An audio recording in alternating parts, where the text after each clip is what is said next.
Bonjour à toutes et à tous, et merci bien sûr à l'Athénéum de Philadelphie de nous recevoir aussi gentiment tous les 6 semaines. Alors nous allons démarrer aujourd'hui un nouveau thème et on va parler des grandes batailles de l'histoire de France, donc un sujet un peu guerrier et martial bien sûr par nature, mais qui, je l'espère, vous intéressera beaucoup. Et aujourd'hui, le siège d'Alésia.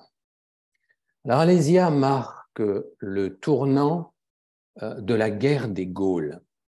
Alors, cette guerre oppose les peuples gaulois à l'armée romaine de 58 à 51 avant Jésus-Christ. Alors, deux protagonistes majeurs du conflit vont s'affronter, Jules César, bien sûr, et Vercingétorix. Mais avant d'entrer dans le détail du siège d'Alésia, il convient d'abord d'éclaircir 3 points. Qui sont les Gaulois? Qui sont Vercingétorix et César? Et pourquoi la guerre des Gaules a-t-elle eu lieu? Alors parlons tout d'abord des peuples gaulois, et j'utilise cette expression au pluriel, car la Gaule est composée d'un ensemble de peuples d'origine celte.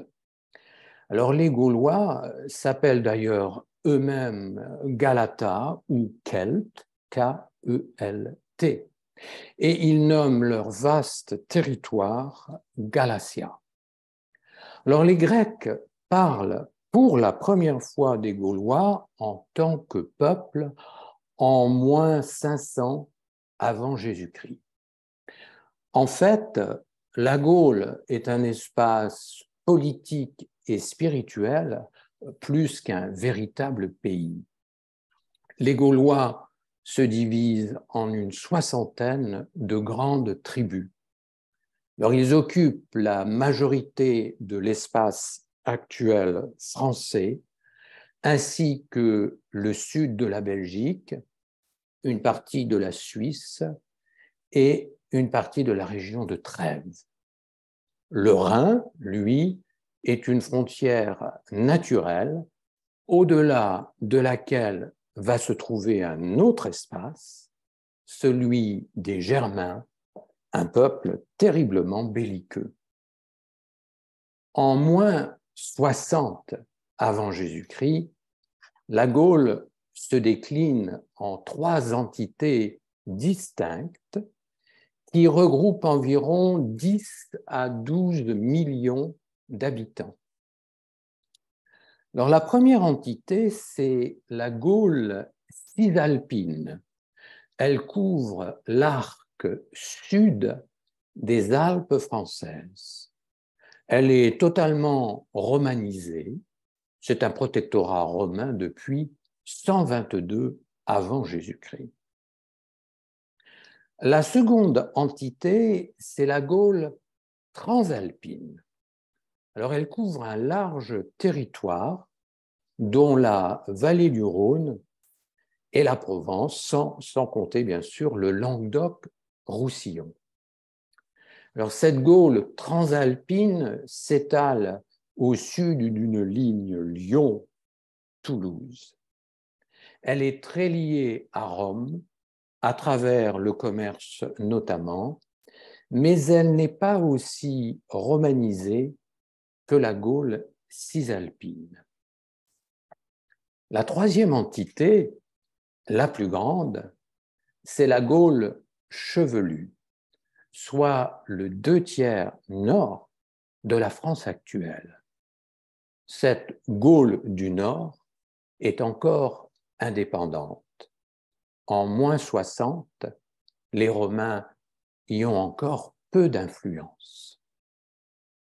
Alors les Gaules cisalpines, transalpines et chevelues sont toutes composées de divers peuples. Depuis 200 avant Jésus-Christ, chaque peuple possède sa propre capitale que l'on nomme un oppidum. Alors l'oppidum est fortifié et généralement il est perché sur une colline. Chaque capitale abrite un sénat gaulois inspiré par les Grecs où siège la noblesse. Le sénat est dirigé par un vergobri, sorte de président élu, mais pour une année seulement. Alors, au-dessus de ces nombreux sénats disséminés à travers toute la Gaule, se trouve le conseil de toute la Gaule. Alors, il se situe chez les Gaulois carnutes, dans la région actuelle d'Orléans, un lieu saint de la Gaule. Alors, tous les vergobris se réunissent annuellement et en présence des druides, ils se choisissent alors un chef suprême. La tribu dont est originaire ce chef a donc pendant un an une sorte d'autorité morale sur les autres peuples gaulois. En fait, la politique est rythmée par une direction tournante, si je puis dire, car chaque peuple gaulois reste attaché à son indépendance. Les Gaulois ne souhaitent aucunement voir s'installer une dynastie héréditaire. Le chef suprême des Gaulois, élu pour un an, n'a donc pas le statut de roi. Alors, les différents peuples gaulois sont liés par des traits culturels et linguistiques. Leur langue est composée de dialectes celtiques assez proches. Ils se comprennent donc tous aisément. La Gaule est un espace où alternent les forêts, les plaines cultivées et les bocages. L'architecture des villages est assez identique. Ils sont tous fortifiés, des fermes parsèment les territoires, les habitations sont construites de bois et de terre, et les toits sont en chaume. Alors les Gaulois dorment sur des matelas en laine et ils les recouvrent de peaux d'animaux. Ils sont donc bien plus confortables que la paillasse romaine. On est donc loin des clichés de guerriers bruts et pillards vivant dans des huttes et des cabanes isolées, perdus au milieu des bois. L'hygiène des Gaulois est très développée. Ils possèdent des rasoirs et des miroirs. Ils ont des peignes à barbe et à cheveux. Ils utilisent des gratte-ongles, des cure-oreilles et même des pinces à épiler. Certaines tribus se teignent les cheveux avec du lait de chaux ou de l'argile, d'où l'image des Gaulois, grands blonds ou aux cheveux roux. Alors les Gaulois ont de nombreux dieux. Le plus important est Toutatis, le dieu qui veille sur chaque tribu. Les Gaulois ont des rites similaires, ils font des sacrifices et ils offrent or et argent à leurs dieux. Chez les Gaulois, la structure sociale est assez simple. Les druides, tout d'abord, font partie de la noblesse. Ils sont gardiens des croyances religieuses, du savoir, de la mémoire et de la sagesse. Ils écrivent et ils utilisent l'alphabet grec. Les druides remplissent également les fonctions de juristes. Mais ils enseignent surtout la religion au peuple. Cet enseignement est orale, car le peuple, lui, ne sait ni lire ni écrire. Les druides sont assistés de bardes. Les bardes sont des sortes de fonctionnaires lettrés qui transmettent oralement les informations et les décrets au peuple. Alors le reste de la noblesse gauloise est une noblesse guerrière. À cheval, les nobles contrôlent la cavalerie. Ils ont en outre la haute main sur le commerce. Ils sont donc riches et puissants. Le peuple, pour sa part, est composé de plusieurs strates. L'agriculture et l'élevage est le domaine des paysans et des bergers, bien sûr. Ils pratiquent aussi le défrichement, ils coupent les forêts, et la Gaule devient ainsi une grande puissance agricole. À noter que, contrairement au Moyen Âge, les paysans gaulois sont libres. Ils ne sont donc pas asservis à des impôts par des seigneurs gaulois. Alors, parmi le peuple, on compte aussi les artisans. Ils fabriquent de nombreux outils agricoles et de la céramique. Ils ont inventé le tonneau, bien supérieur aux amphores grecques et romaines. Ils créent aussi des bijoux en bronze, en argent, en or et des parures en verre. Ils sont d'excellents forgerons. Ils produisent des casques, des épées, des cottes de mailles, des lances et des flèches.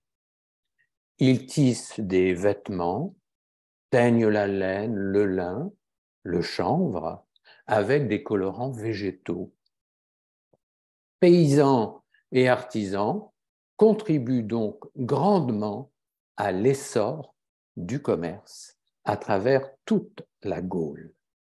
Les Gaulois possèdent d'ailleurs leur propre monnaie 2 siècles avant Jésus-Christ. Alors la troisième et dernière composante du peuple, ce sont les fantassins. Ils composent en fait le gros de l'armée. Ce sont des soldats à pied, contrairement aux nobles, à cheval. À noter que la femme gauloise a la réputation d'être téméraire. On dit qu'elle se lance dans les mêlées si nécessaire pour venir au secours des hommes. Mais venons-en maintenant à Vercingétorix lui-même. Alors, il est né en 82 avant Jésus-Christ, dans ce qui est aujourd'hui l'Auvergne, le Massif central. C'est le fils du puissant chef Celtile, un Gaulois du peuple arverne. Alors, vivant au cœur de la Gaule, Celtile a obtenu des druides et du conseil de toute la Gaule le principat. Il est donc le chef suprême des armées gauloises. Hélas pour lui, Celtile veut s'arroger tous les pouvoirs. Il souhaite notamment instaurer la royauté en pays arverne. Mais sa tribu est farouchement attachée à ses institutions. Celtile est donc condamné par les siens. Il est brûlé vif. Son fils, Vercingétorix, se trouve orphelin à l'âge de 7 ans. Alors, fort heureusement, en Gaule, la famille de celui qui a fauté ou trahi n'est pas mise à l'écart de la société. Elle garde ses biens et ses richesses. Le jeune Vercingétorix ne se retrouve donc pas démuni. En tant que membre de la noblesse arverne, son éducation se fera par les druides. Il est envoyé plus tard faire des études à Marseille, cité grecque à l'époque. On lui enseigne la philosophie et la rhétorique. Grand orateur multilingue, Vercingétorix est un jeune homme hautement éduqué. Alors qu'il a 20 ans, Vercingétorix est en fait favorable à Rome. En effet, depuis quelque temps déjà, les Romains prêtent main forte aux Gaulois qui luttent contre les invasions des hordes germaines. Ainsi, Vercingétorix est envoyé dans la cour de César, alors proconsul de la Gaule. Et c'est aux côtés de César que Vercingétorix est formé pendant 3 années. Il va apprendre l'art de la guerre. Vercingétorix dirige d'ailleurs une cavalerie arverne assermentée à César. Il devient même le contubernalis du proconsul, c'est-à-dire que sur les champs de bataille, sa tente se trouve à proximité de celle de César. Vercingétorix vit donc dans le praetorium, la résidence de César. Il l'accompagne et assiste à ses réunions publiques. Une relation d'amitié et d'hospitalité se développe entre les deux hommes. Mais nous le verrons, les ambitions du chef arverne vont l'éloigner de César au point, un jour, de le combattre. Mais pour l'instant, le jeune Vercingétorix se bat aux côtés des légions romaines. Et à cette époque, les Gaulois éduins, peuple du Morvan, en Bourgogne, font appel à César. En effet, les Helvètes, Gaulois de Suisse, se sont mis en marche vers leur territoire, car à l'est, les Germains menacent. Les Éduins ne souhaitent pas accueillir sur leur terre ce cortège gigantesque d'Helvètes, 300 000 personnes. Pour César, qui souhaite prendre le pouvoir à Rome, c'est l'occasion rêvée. Il a besoin de victoires et de conquêtes afin d'asseoir son ambition politique démesurée. Il va donc se lancer à l'assaut des Helvètes. Alors, quoi de plus simple que d'attaquer un peuple en fuite avec ses chariots, ses femmes, ses enfants et ses vieillards. Il les affronte aux abords de la Saône, une rivière très difficile à franchir. C'est un massacre épouvantable. Et c'est surtout l'occasion pour César d'asseoir sa domination en Gaule chevelue, c'est-à-dire en Gaule du Nord. Reste le danger germain, car les Germains viennent récemment de franchir le Rhin et de battre les Gaulois en Alsace. Les Éduins et les Arvernes forment alors un pacte avec César, et la Gaule du Nord devient de facto un protectorat romain. Rome accepte donc de protéger les Gaulois, mais pas à n'importe quelle condition. Désormais, ils vont devoir fournir armes, troupes, chevaux, esclaves et vivres à l'armée romaine. César profite donc de l'appui des troupes gauloises pour enchaîner ses succès militaires. Il remonte vers le nord et écrase les Germains près de Wittelsheim en Alsace. Les morts se comptent par dizaines de milliers. Peu à peu, César prend l'ascendant sur toute la Gaule.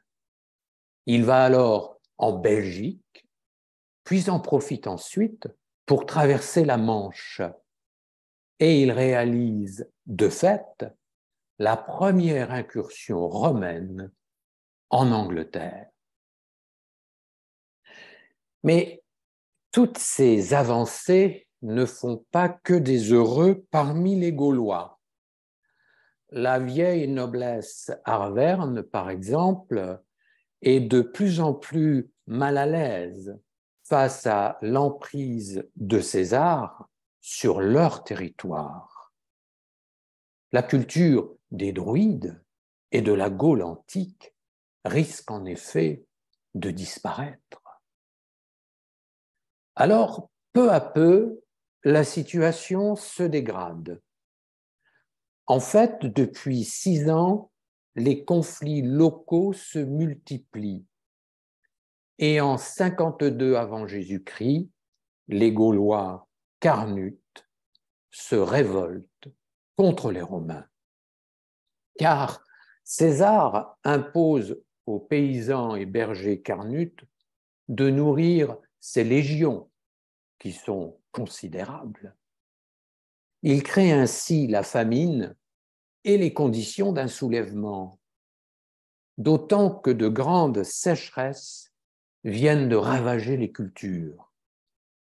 Les Gaulois carnutes massacrent alors à Orléans de nombreux commerçants romains. Mais nous l'avons vu, la Gaule, qui s'étend de la Belgique à la Méditerranée, est divisée.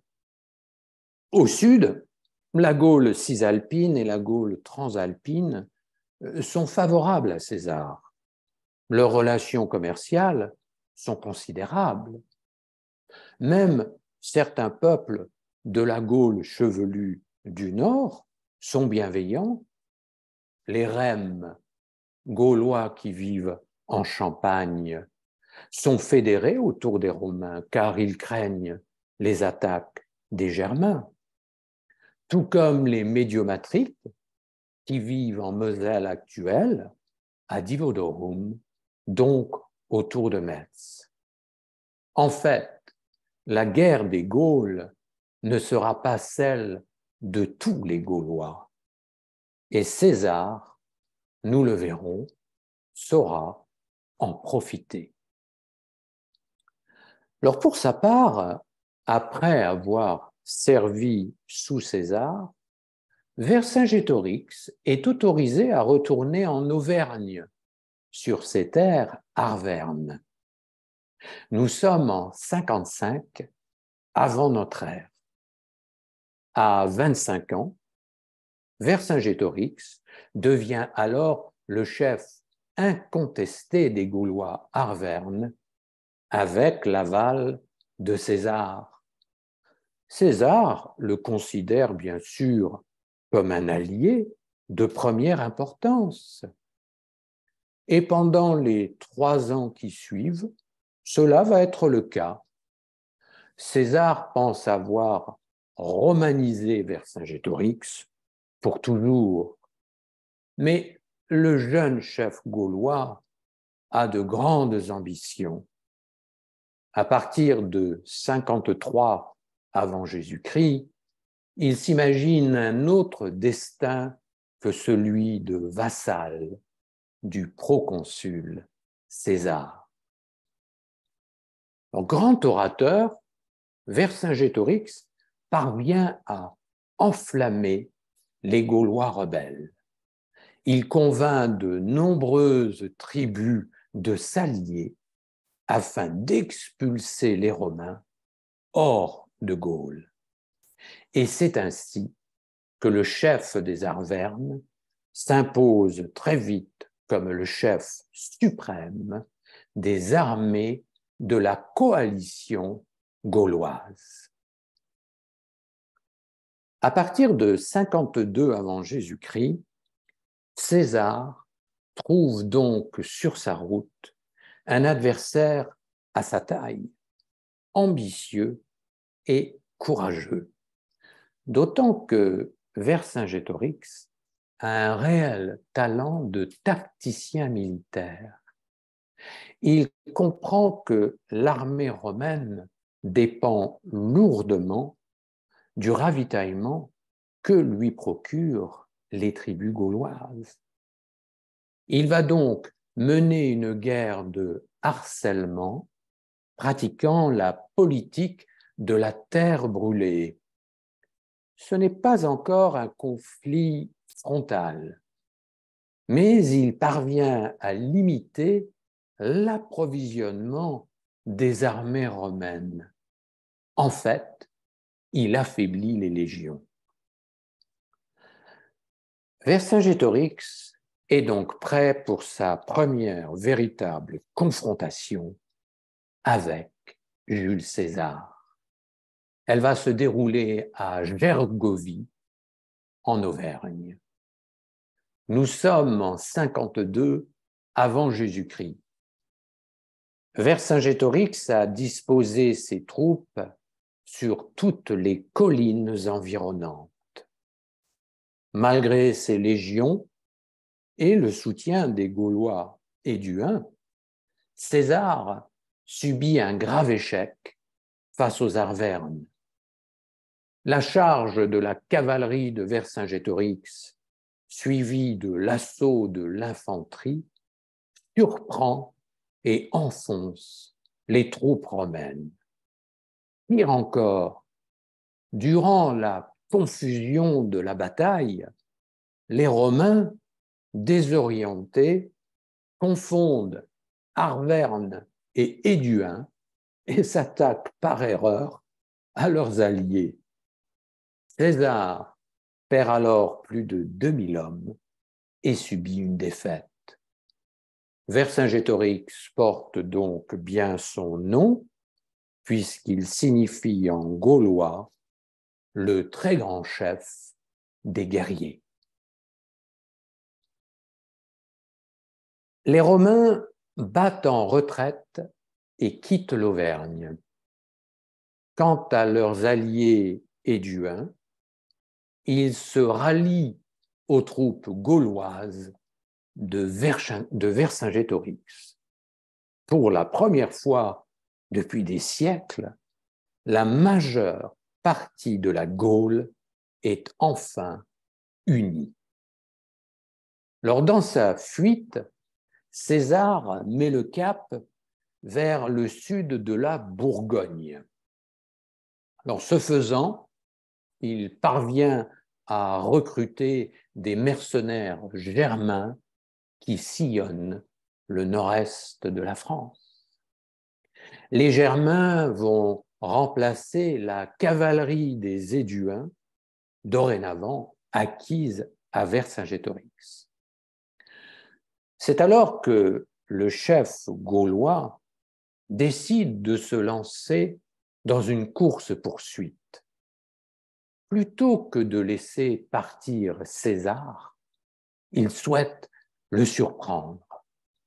Il rêve d'anéantir les 12 légions romaines avant qu'elles ne se réfugient dans les territoires de la Gaule cisalpine. Vercingétorix décide de prendre César de vitesse. Il planifie une attaque surprise. Caché derrière une colline, il a rassemblé 15 000 cavaliers. Le gros de ses troupes, 80 000 soldats, est en retrait. Son armée est donc considérable, près de 100 000 guerriers.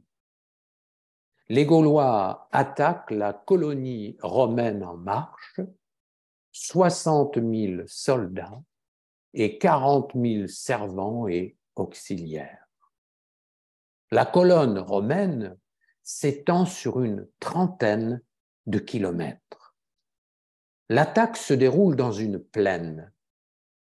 Pour se défendre, César fait intervenir sa cavalerie de mercenaires. Les Gaulois, surpris, ne s'attendent pas à rencontrer des Germains. Vercingétorix bat donc en retraite afin de préserver sa propre cavalerie. Il décide alors de se réfugier dans l'oppidum d'Alésia. Alésia est une forteresse d'un peuple gaulois ami, les Mandubiens. Vercingétorix souhaite y positionner une partie de ses troupes. Il veut aussi stationner des soldats sur toutes les collines environnantes. Son but, encercler les Romains, les décimer dans la plaine par des attaques successives. Mais les légions de César sont plus agiles et plus rapides que les guerriers gaulois. Elles se positionnent sur les collines qui entourent Alésia avant que Vercingétorix puisse y placer ses hommes. Le chef gaulois se trouve donc contraint de faire un mouvement de repli. Toutes ses troupes sont désormais installées sur l'oppidum d'Alésia. En fin stratège, César prend en compte la topographie et son infériorité numérique. Il fait face à environ 100 000 soldats gaulois retranchés à Alésia. Mais les légions romaines ne représentent que 60 000 hommes environ. Plutôt que de lancer un assaut risqué, Jules César décide donc d'encercler Alésia. Il va mettre en place un véritable siège. Ce siège va durer 3 mois, de juillet à fin septembre 52 avant Jésus-Christ. Jules César fait donc construire un double réseau de fortifications autour d'Alésia. Il met en place un dispositif passif d'encerclement. 35 kilomètres d'enceinte en tout. Il construit d'abord autour d'Alésia une première ligne de fortification. Elle est composée de hauts remparts en bois, ce à quoi s'ajoutent des fossés profonds, creusés à même le sol. Ils ont pour but d'empêcher toute tentative de sortie d'Alésia des troupes gauloises. Des catapultes sont disposées tout au long des fortifications. Une seconde ligne de fortification est ensuite bâtie. C'est une ligne dont l'objectif est de refouler une éventuelle attaque venant de troupes extérieures. César met alors en place des défenses en talus. Il s'agit de murs en motte de terre de 3,5 mètres de hauteur.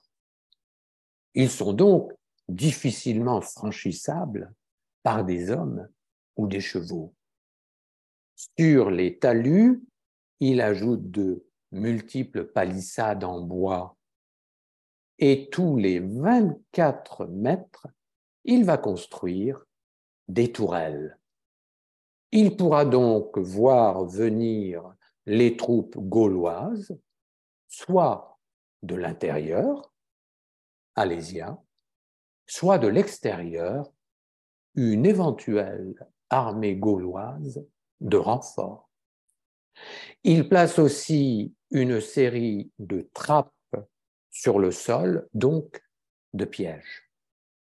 À cela, les Romains ajoutent d'innombrables tranchées. Elles sont presque impossibles à traverser.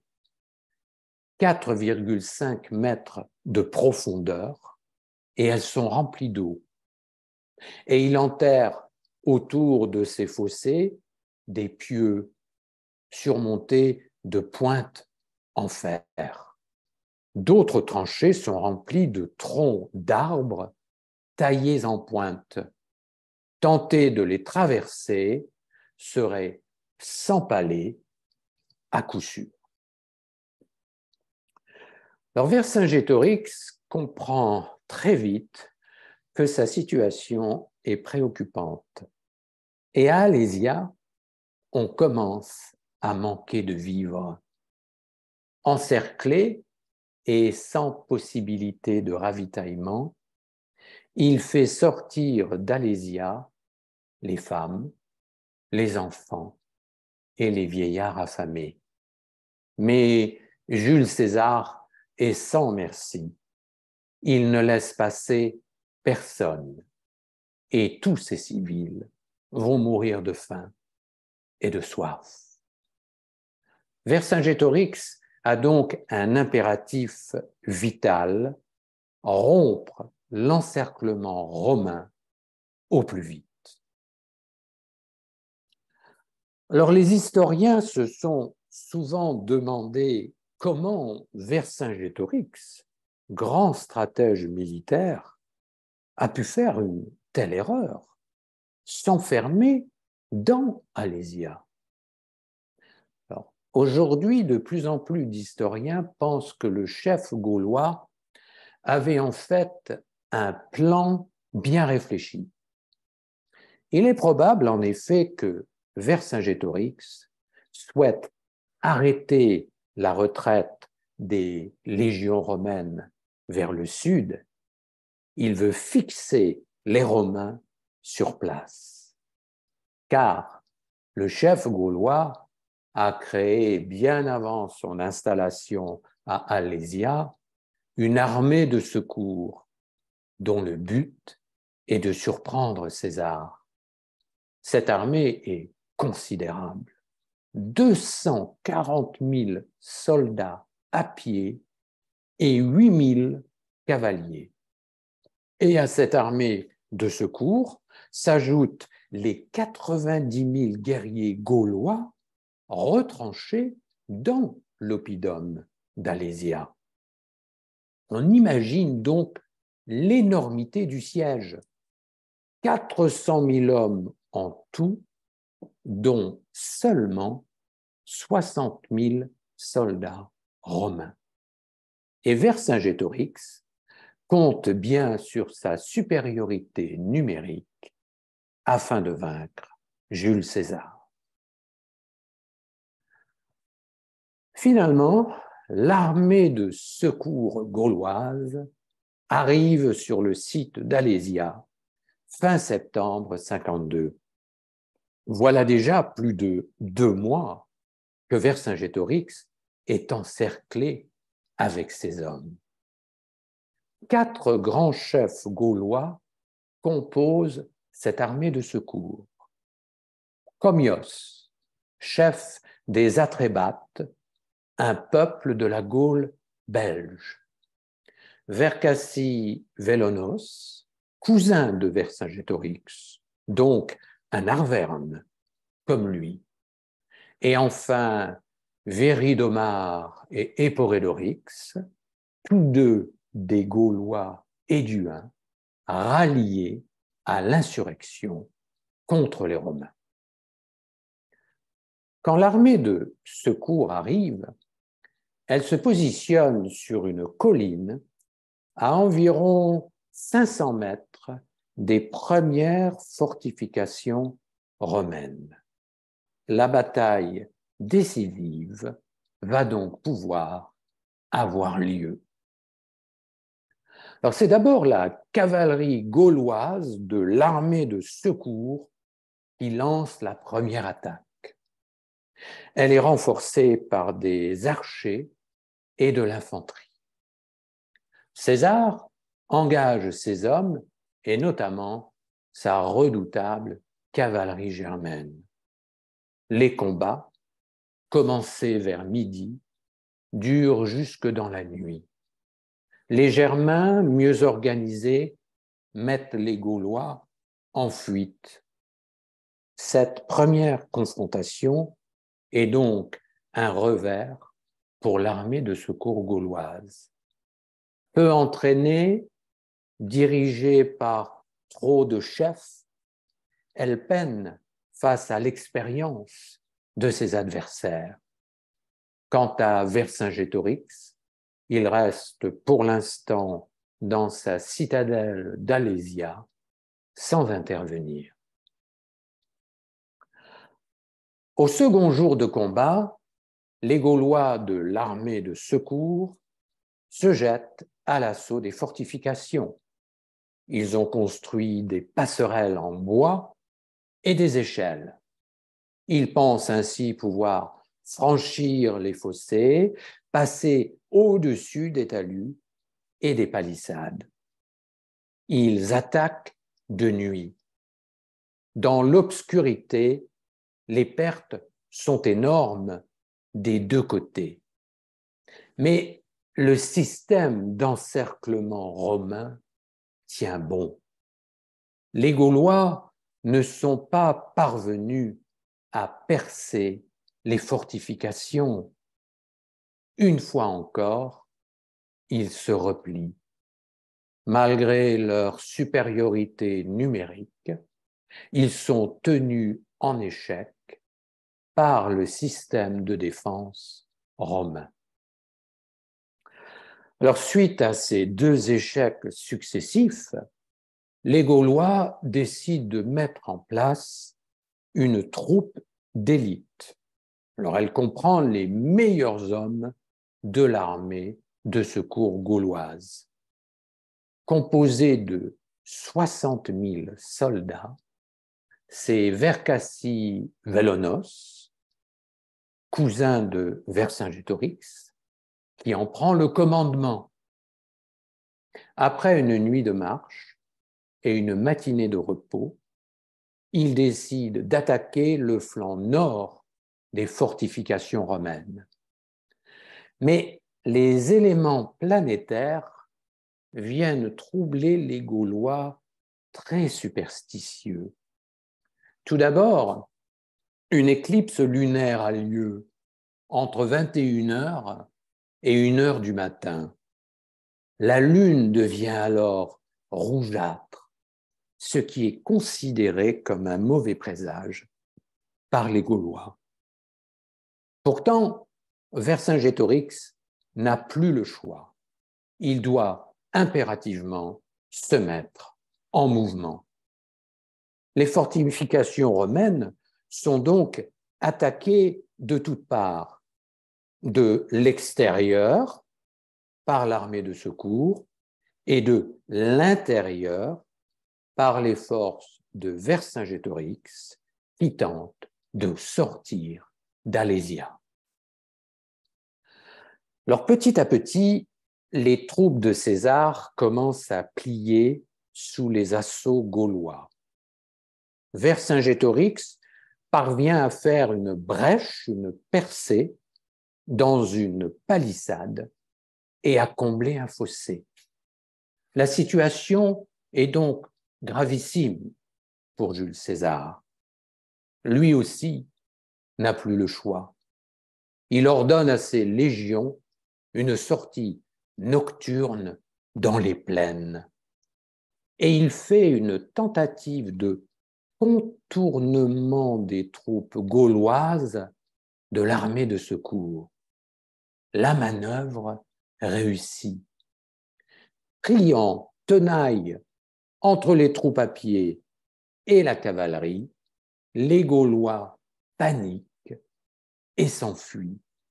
C'est une véritable débandade. Et nous sommes en période de pleine lune.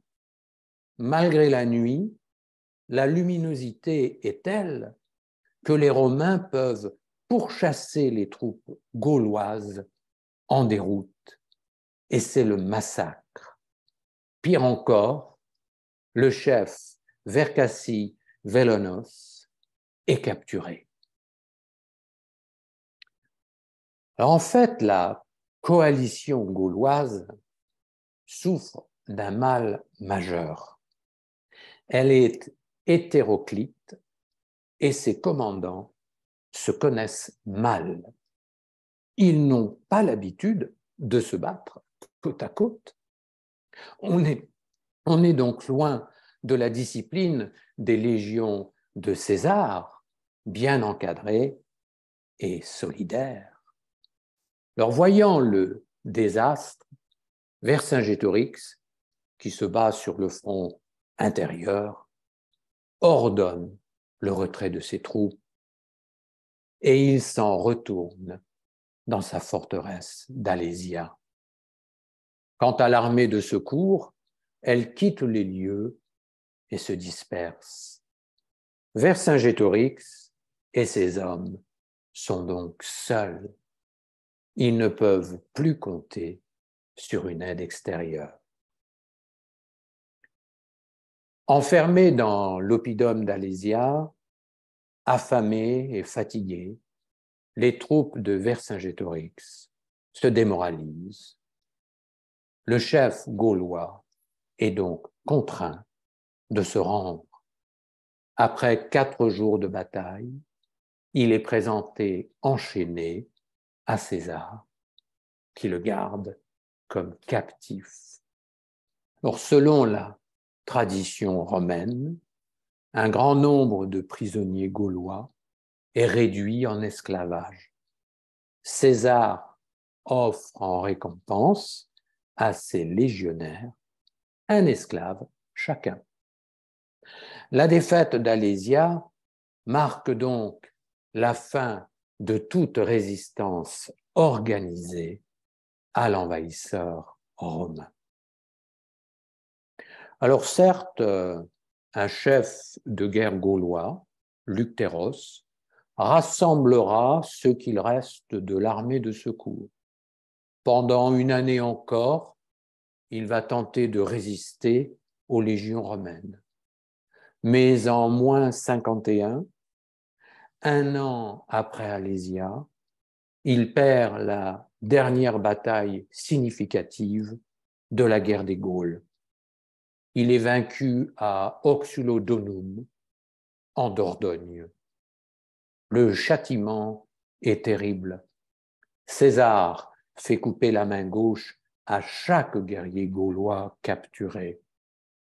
Les dernières ambitions d'indépendance des peuples celtes de la Gaule sont mortes. Les territoires sont désormais pacifiés. Et c'est toute une civilisation qui va disparaître. Car ce qui reste de la noblesse gauloise est contraint à l'assimilation. La romanisation de la Gaule est alors irréversible.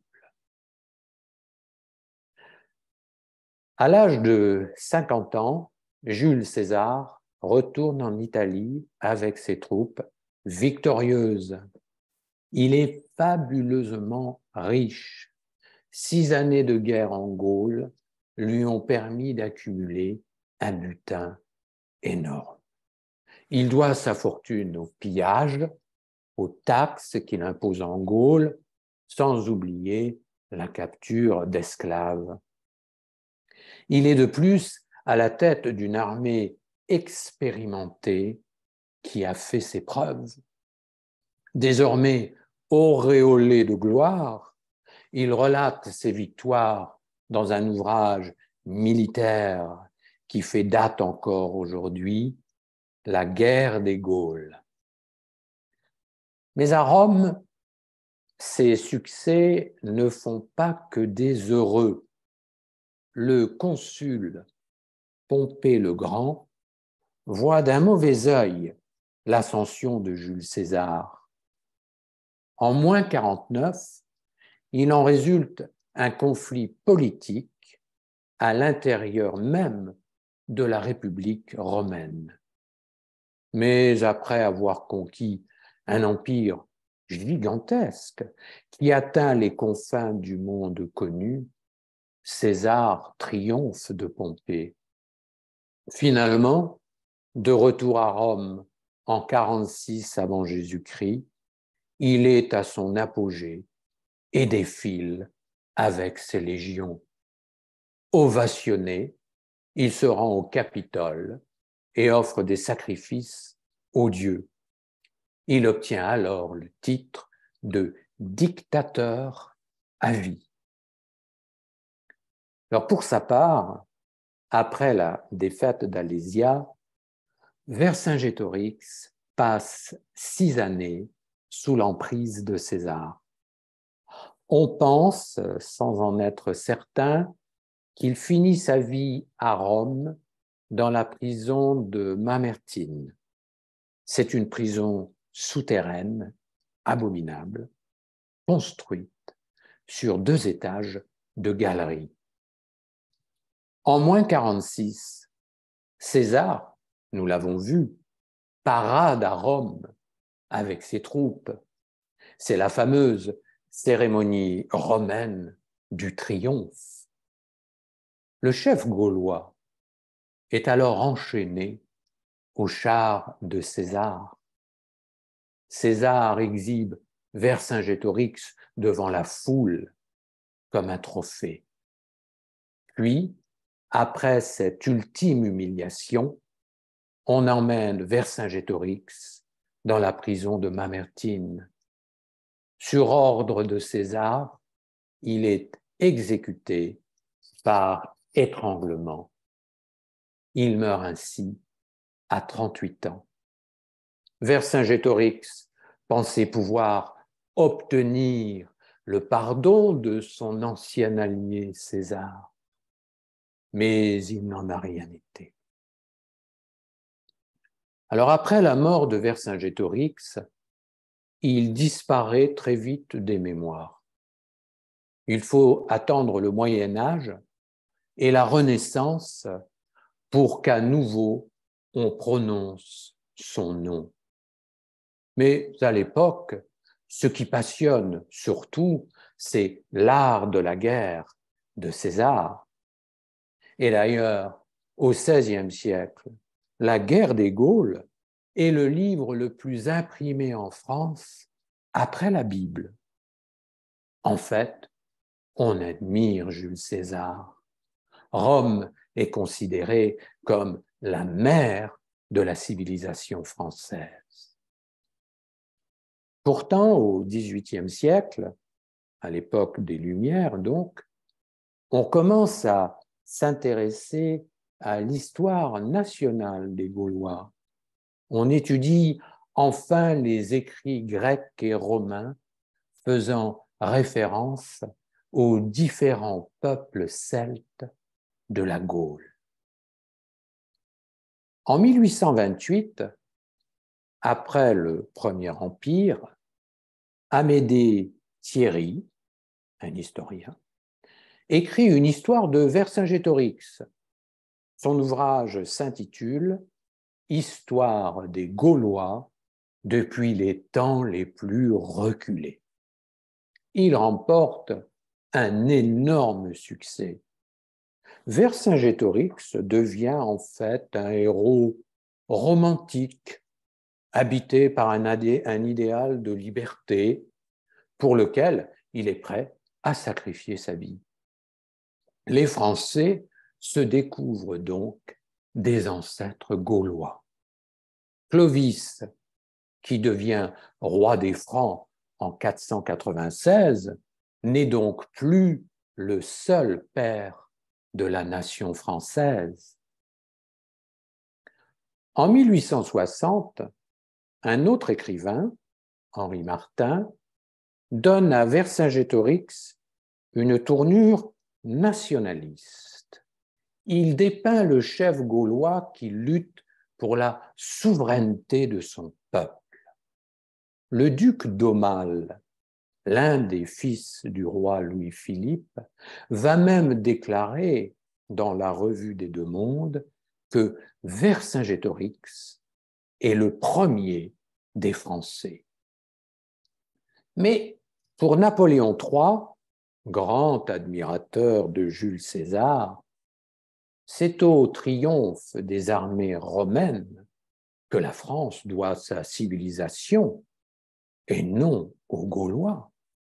Pour lui, la défaite du chef gaulois a paradoxalement débouché sur une victoire. Avec Rome, la France a gagné une civilisation. Et cette civilisation a un nom, la civilisation gallo-romaine, qui résulte d'une fusion idéalisée entre la Gaule et Rome. Alors, suite à la chute de Napoléon III, la Troisième République donne une toute autre image de Vercingétorix. Dans les années 1880, la France est encore traumatisée par sa défaite contre les Prussiens et l'annexion de Metz et Strasbourg. Vercingétorix est encore une fois instrumentalisé. Comme Jeanne d'Arc, il devient une figure héroïque et sacrificielle, résistant à l'envahisseur. L'historien Camille Julien transforme alors Vercingétorix en patriote identitaire. César n'est donc plus celui qui a apporté la civilisation à la Gaule vaincue, il est désormais vu comme un envahisseur au même titre que les Prussiens. Mais après la Première Guerre mondiale, la rhétorique change de nouveau. César remonte sur son piédestal. En effet, n'avait-il pas sauvé la Gaule de la barbarie des Germains? Et l'on remet l'accent sur la contribution civilisatrice de Rome. Alors, grâce à cette vision de la France républicaine, cela va notamment justifier la colonisation française en Afrique, au Moyen-Orient et au Tonkin. Voilà que la France, comme Rome jadis, a une mission civilisatrice. Alors, autre tournant à 180 degrés, le régime de Vichy. Le maréchal Pétain utilise lui aussi Vercingétorix afin de justifier une collaboration de la France avec le régime nazi, tout comme Vercingétorix, qui s'était rendu à César pour sauver son peuple. Pétain se rend à Hitler. Le maréchal se sacrifie comme le grand chef gaulois. Pétain dit d'ailleurs, faisant un parallèle subliminal avec Vercingétorix, « Je fais à la France le don de ma personne pour atténuer son malheur. » Et au fond, cette défaite face à l'Allemagne n'est pas si négative. On vend aux Français l'idée suivante: la Gaule fut intégrée à l'Empire romain et bénéficia de sa civilisation. Et la France de 1940, elle aussi, va bénéficier du Reich. Pétain et Vercingétorix deviennent soudainement des héros de la collaboration pour le bien du peuple. Alors, mais après la victoire des Alliés, Charles de Gaulle fait de Vercingétorix non plus un collaborateur vertueux, mais le premier des résistants de l'histoire de France. le général de Gaulle déclare « Je suis un vieux Gaulois acharné à défendre le sol et le génie de notre race. » Alors, dans les années 1990, Vercingétorix, que l'on a décidément mangé à toutes les sauces, redevient un symbole identitaire. Cette fois, on retrouve son portrait sur des affiches nationalistes. Il est toujours résistant, mais il fait désormais barrage à un nouvel ennemi, l'islam et l'immigration incontrôlée.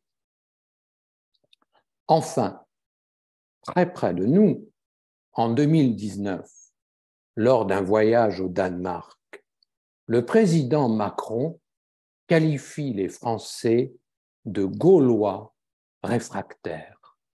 Il oppose alors le dynamisme économique des protestants à la réticence de changement des Français. Bref, ignorant l'histoire, il réduit comme au Moyen-Âge les Gaulois à des hordes barbares insubordonnées. Alors, pour conclure en quelques lignes, que peut-on dire de ce Vercingétorix si souvent bafoué? Sans doute que c'est un héros qui se renouvelle sans cesse, qui ne meurt jamais, qui est de toutes les époques et qui, à travers les siècles, a vécu et vivra encore 1000 autres vies. Je vous remercie. Merci beaucoup de votre écoute. So I don't know if Tess is with us. Yes. So if you have any questions, si vous avez des questions, si vous avez des commentaires, des remarques, des ajouts, parce que c'est un sujet qui est véritablement énorme, n'hésitez pas à intervenir en français, bien sûr, ou en anglais, si vous vous sentez plus à l'aise. Quelle histoire vibrante. Oui. Est-ce qu'il y a des pièces, des romans, des poèmes au sujet de Vercingétorix? Alors, des pièces, des romans, des poèmes, il y a sans doute eu quelques poèmes qui ont été écrits à propos de Vercingétorix, je n'en connais pas personnellement. C'est vrai qu'on a beaucoup romancé, on a raconté d'histoires, beaucoup d'historiens à travers les siècles ont romancé un peu la vie de Vercingétorix. Mais moi, je vous conseille un livre d'un historien que je trouve formidable qui s'appelle Jean-Louis Bruneau, Bruno AUX, qui a écrit en 2018 la première biographie de Vercingétorix. Et je me suis beaucoup aidé de ses recherches pour cette présentation. Donc, si vous voulez en savoir plus sur la vraie vie de Vercingétorix, non pas cette vie romancée, je vous conseille encore le livre de Jean-Louis Bruneau, qui s'appelle tout simplement Vercingétorix et qui a été publié en 2018, je crois, dans les éditions, par les éditions Gallimard. Merci, Eric. Merci beaucoup. Oui? Poser une question. De nos jours, je pense qu'on continue d'enseigner dans les lycées de France l'histoire, l'ancienne histoire. Et je me demande quelle version on utilise aujourd'hui, considérant que la démocratie, comment dirais-je, la population a vraiment changé en France depuis 50 ans. Bien sûr. Et il y a beaucoup plus d'immigration, de mixture de population. Et donc, si la démographie a changé, peut-être que le sujet lui-même n'est même plus enseigné. je me demande si vous savez si l'école Oui, continue à enseigner cette histoire. tout à fait. Alors, on enseigne toujours l'histoire de Vercingétorix, beaucoup moins avec un élan nationaliste qu'on le faisait auparavant. Mais on parle bien sûr toujours des Gaulois, et d'ailleurs, tout Français, quelles que soient ses origines, connaît la fameuse expression « nos ancêtres, les Gaulois ». Les Gaulois. Ceci dit, ils étaient environ 10 à 12 millions. 2000 ans se sont passés, donc même les Français de souche, si je puis dire, ont très très peu de sang gaulois dans leurs veines, car Dieu sait qu'il y a eu d'innombrables mélanges au cours des siècles. Mais si on parle toujours des Gaulois, mais pour les Français, ça reste, et même pour les hommes politiques d'une manière générale, ça reste toujours folklorique. C'est pourquoi j'ai beaucoup aimé le livre du professeur Bruno, parce qu'il donne, je trouve, une véritable image du personnage. Et d'ailleurs, il s'est confronté à des archives grecques et romaines, parce qu'il faut bien voir que jusqu'à environ un siècle, tout ce qu'on racontait sur Vercingétorix, c'est ce que César avait bien voulu en écrire dans la guerre des Gaules. Donc la guerre des Gaules, c'était une sorte de Bible de ce qu'était la Gaule. Alors César a dit beaucoup de choses véridiques, parce que la guerre des Gaules, finalement, ce n'est pas un roman, hein, c'est une sorte de journal, je dirais, de journal de guerre. Et il donne des chiffres très précis. Donc, la guerre des Gaules, c'est quelque chose de fondamental qui donne quand même une image assez correcte de ce qu'était la Gaule et de ce qu'était Rome à l'époque. Ceci dit, Vercingétorix était devenu son ennemi, donc forcément, il va le présenter, César va présenter Vercingétorix sous un très très mauvais jour.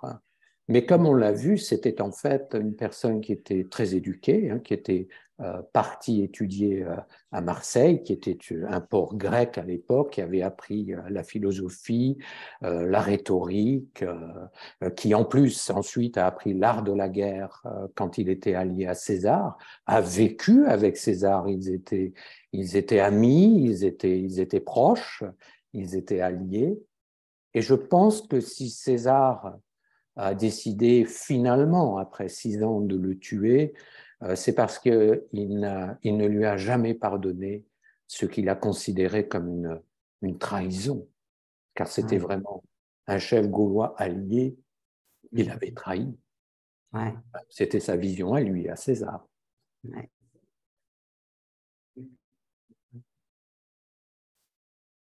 Fascinant. Merci. D'autres commentaires ou remarques peut-être? Oui, je voulais demander, Alésia, c'est près de quelle ville de la France d'aujourd'hui? Alors, Alésia se trouve en Bourgogne. C'est un village qui existe d'ailleurs sur le site du village qui s'appelle Alise-sur-Rennes. Donc, il y a un village qui s'appelle Alise, et Alise, ça vient d'ailleurs d'Alésia. Alise-sur-Rennes. Et ça se trouve, alors le nom maintenant m'échappe, et pourtant je suis allé à Alésia, donc je devrais avoir honte. Ça se trouve à une vingtaine de kilomètres d'un petit village qui s'appelle Flavigny, Flavigny-sur-Ozerain. Vous connaissez tous les fameuses petites pastilles de Flavigny. Donc ça se trouve près de ce petit village et pas trop loin de Vézelay. Voilà, Vézelay, si vous connaissez Vézelay, qui est également un site historique extraordinaire. Donc c'est en Bourgogne, oui, tout à fait. Ouais. Donc César s'était sauvé avec ses troupes après sa défaite à Gergovie, qui avait eu lieu dans le Massif central, c'est-à-dire sur la terre des Arvernes, sur la terre de Vercingétorix. Il s'était sauvé d'abord vers l'est, il était parti vers la Bourgogne et puis comptait ensuite redescendre et repartir vers la Gaule cisalpine. Mais une fois qu'il a vaincu les Gaulois et Vercingétorix, il n'avait plus raison de retourner en Gaule cisalpine, donc il a continué en fait ses conquêtes à l'est. Il est parti sur les territoires des Germains, et puis ensuite il est redescendu, il a envahi l'Égypte, etc., même une partie de l'Asie, et c'est ce qui lui a permis de prendre le pouvoir à Rome. Alors, je précise que César, enfin, comme beaucoup d'entre vous le savent, n'a jamais été empereur. César n'était pas un empereur, puisque nous étions encore à l'époque de la République romaine. Donc, il a eu le titre de dictateur à vie, et l'Empire lui-même, alors là, il faudrait vraiment parler à des historiens, mais enfin, si ma mémoire est bonne, je crois que l'Empire, en tant qu'Empire, on le place à peu près moins 27 avant Jésus-Christ, et c'est là que la Rome impériale, si je puis dire, est née. Mais César était encore un grand proconsul, consul à un moment, mais de la Rome républicaine.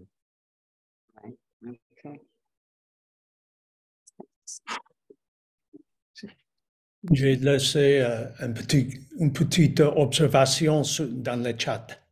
Ah, alors attendez, c'est vrai que j'oublie et je suis désolé, j'oublie toujours de regarder le chat. Alors, ça y est, j'ouvre le chat. Alors, en tout cas, merci de vos remarques. Fascinante.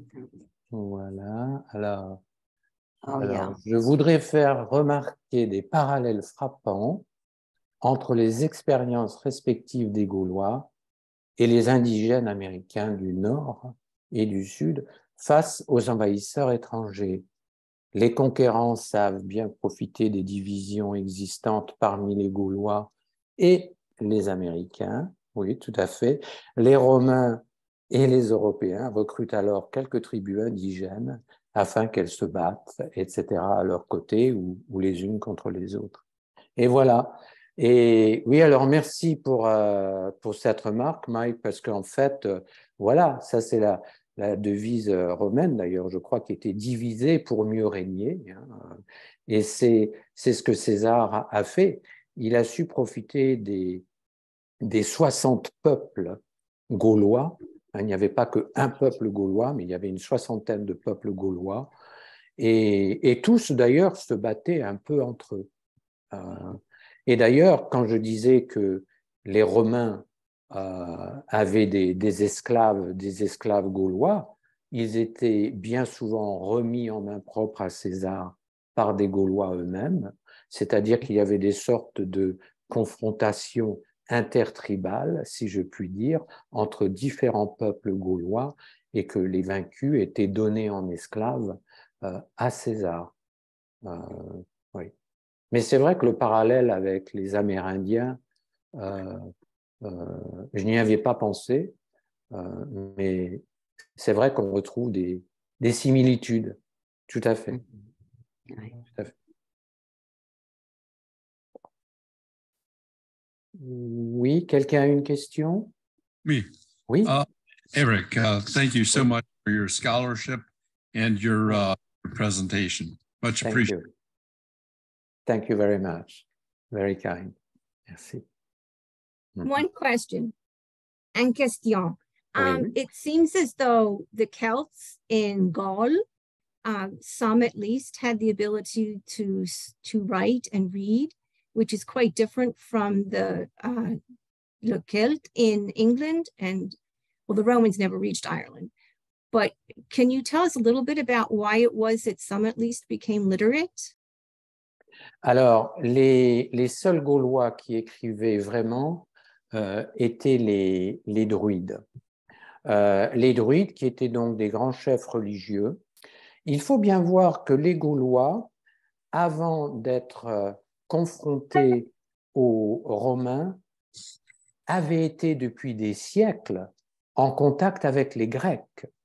Les Grecs avaient des grandes routes commerciales et ils commerçaient avec les Gaulois. Et c'est pourquoi je crois avoir précisé pendant la présentation que les druides gaulois écrivaient en utilisant l'alphabet grec. Mais l'écriture, c'était l'un de leurs privilèges. Les druides, si je puis dire, ne voulaient pas partager l'écriture avec le peuple. C'était aussi un signe, bien sûr, de puissance. Et à part eux, les bardes qui transmettaient les informations au peuple, et certains nobles, pas tous, comme Vercingétorix. Vercingétorix était lettré, il parlait plusieurs langues, il avait appris le grec, il avait appris le romain, bien sûr, enfin le latin, pardon, puisqu'il avait vécu avec César, parlait le gaulois.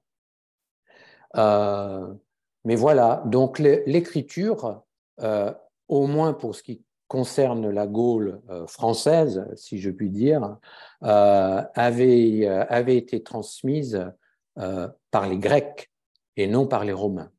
Et les Grecs, d'ailleurs, parlent des Romains en moins 500 avant Jésus-Christ. Ça prouve les contacts, 5 siècles avant Jésus-Christ. Oui. Alors, je ne sais pas si j'ai répondu totalement à la question. So la géographie has something to do with the difference. Je pense. Oui, je pense, parce que les Grecs, autant que je sache, n'avaient jamais été en Angleterre, etc. Donc, je pense que ça ne s'était pas, à l'époque, ça ne s'était pas transmis. Merci beaucoup. Merci encore. Merci beaucoup, c'était excellent, comme toujours. Ben, c'est très gentil.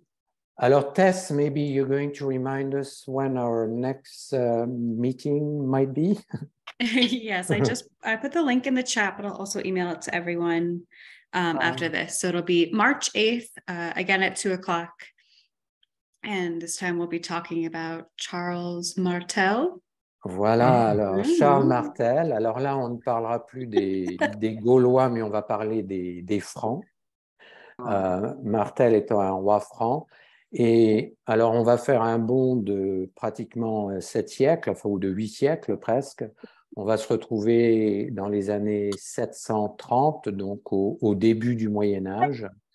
Et Martel va donc être confronté à un grand chef sarrasin. C'est comme ça que l'on appelait les Arabes à l'époque. Donc, c'était les Sarrasins.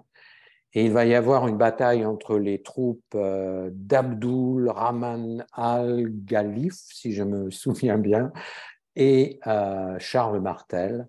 Voilà. Alors là, ça sera, je dirais, des plus petites batailles, parce qu'on est en train de parler de 15 000 hommes d'un côté, de 20 000 hommes de l'autre.